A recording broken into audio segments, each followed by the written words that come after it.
नमस्कार।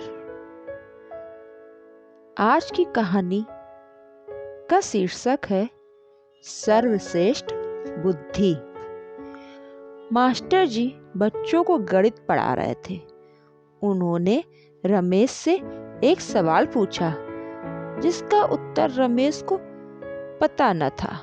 मास्टर जी वह सवाल रमेश को कई बार पहले भी समझा चुके थे, मगर रमेश की बुद्धि थी कि कुछ भरता ही नहीं था। मास्टर जी नाराज होकर बोले, रमेश, तुम्हारी बुद्धि तो बिल्कुल कंबल बुद्धि है। फिर मास्टर जी ने वही सवाल कक्षा के दूसरे विद्यार्थी चमन से पूछा।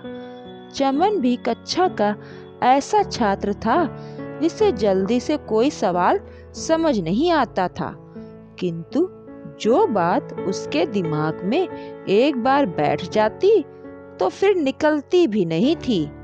चमन ने मास्टर जी के पूछने पर सवाल का हल बता दिया। मास्टर जी खुश होकर बोले, चमन, तुम्हारी बुद्धि एकदम पत्थर बुद्धि है।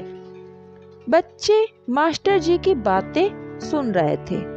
अक्सर मास्टर जी किसी की बुद्धि को कंबल, किसी की बुद्धि को पत्थर, तो किसी की बुद्धि को बांस कहा करते थे, मगर बच्चे मास्टर की बात का अर्थ समझ नहीं पाते थे।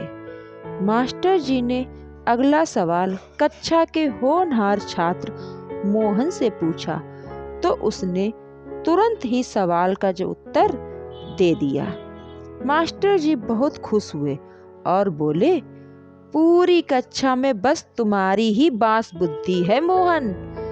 आज मोहन मास्टर जी की बात सुनकर खुद को रोक न सका और बोला, मास्टर जी, आप किसी की बुद्धि को कंबल, पत्थर या फिर बांस क्यों कहते हैं?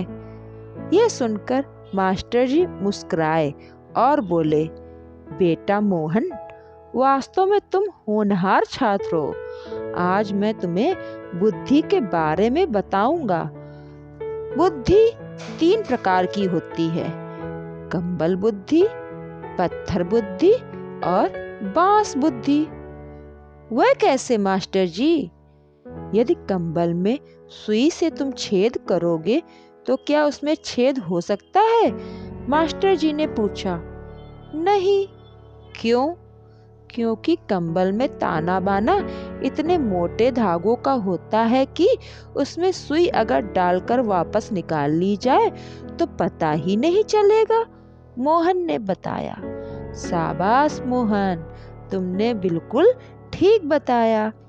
मास्टर जी बोले, जैसे कंबल में सुई के छेद का पता नहीं चलता, वैसे ही कुछ लोगों की बुद्धि ऐसी होती है कि उसमें ज्ञान की पैनी सी पैनी बात भी छेद नहीं कर पाती। वह कंबल बुद्धि कहलाती है।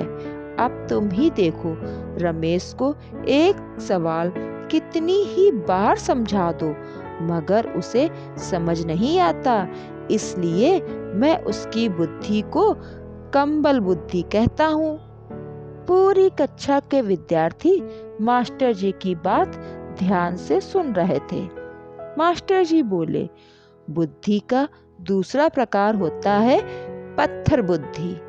क्या तुम उसमें सुई या तलवार से छेद कर सकते हो?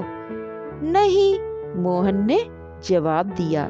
लेकिन अगर उस पर किसी नुकीले और मजबूत औजार का प्रयोग किया जाए तो उसमें छेद हो जाता है। हाँ, और जो छेद एक बार पत्थर में कर दिया जाए तो वह कभी बंद नहीं होता, मास्टर जी ने समझाया।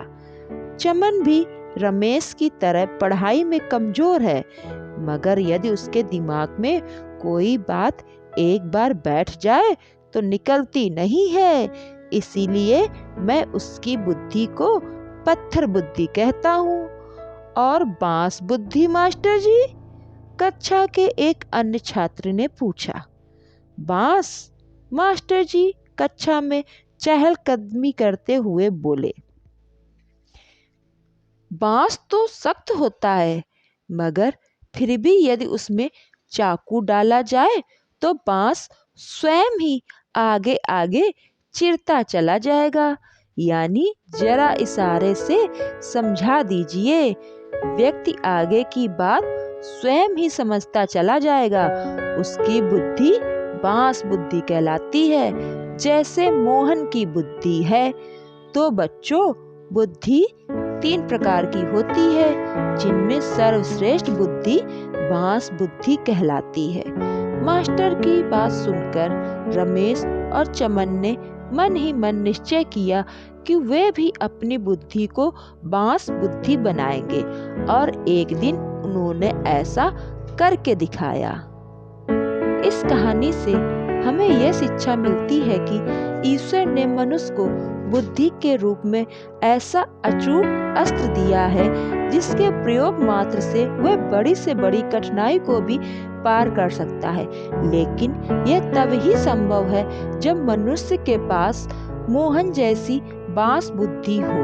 बुद्धि 3 प्रकार की होती है, सबकी अपनी अपनी बुद्धि होती है, लेकिन अगर मनुष्य चाहे तो वह अपनी बुद्धि को बांस बुद्धि बना सकता है।